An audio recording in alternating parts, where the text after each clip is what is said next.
சற்றுமுன் வெளியான தகவல் ரேஷன் அட்டைதாரருக்கு முக்கியமான தகவல் வெளியேறுது.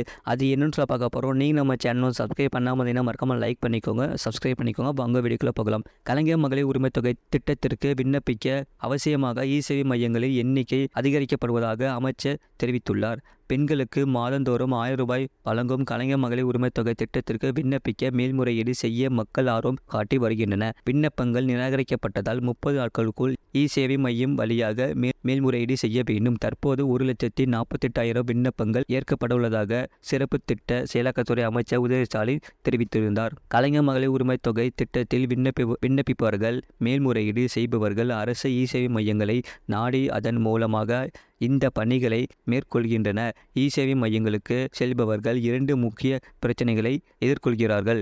முதலாவது, கூட்ட நெரிசல். ஒரே நேரத்தில் பலர் கூடுவதால் டோக்கன் மூலம் குறிப்பிட்டவர்கள் மட்டுமே அன்றைய தினம் சேவையை பெற முடிகிறது. இரண்டாவது, வேகம் குறைந்த இன்டர்நெட். மிக முக்கிய சேவையை பெற பொதுமக்கள் வந்திருக்கும் போது இன்டர்நெட் வேகம் மிகவும் குறைவாக இருப்பதால் பொதுமக்கள் மிகுந்த சிரமத்திற்கு ஆளாகின்றனர். ஒரு நாள் வேலையை விட்டு இ-சேவை மையத்திற்கு வருபவர்கள் மறுநாளும் வர வேண்டிய நிலையை கூட்ட நெரிசலும் இன்டர்நெட் வேகமும் ஏற்படுகின்றன.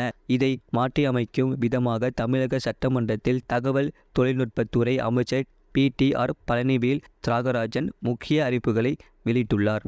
தமிழ்நாட்டில் தற்போது 20,000க்கும் மேற்பட்ட இ-சேவை மையங்கள் செயல்பட்டு வருகின்றன. அதன் எண்ணிக்கையை 35,000ஆக உயர்ந்த இலக்கு நிர்ணயிக்கப்பட்டுள்ளது.